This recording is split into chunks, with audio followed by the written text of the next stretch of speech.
হবেন, কিন্তু সব থেকে সুন্দর চেহারা জন্ম করে আমার নবী মুহাম্মদুর রাসূলুল্লাহ সাল্লাল্লাহু আলাইহি ওয়াসাল্লাম চেহারা।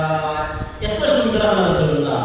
রাসূলুল্লাহ যেদিন জন্মগ্রহণ করেছিল হযরত আমিনা রাদিয়াল্লাহু তাআলা আনহা ফরমান, আমার ছেলে মুহাম্মদ যেদিন দুনিয়ার জন্মগ্রহণ করেছেন যে ভাই জানা রাসূলুল্লাহ জন্মগ্রহণ করার সময় যেদিন জন্মগ্রহণ করেছেন সমস্ত আরব আলোকিত হয়ে গেছে। সুবহানাল্লাহ।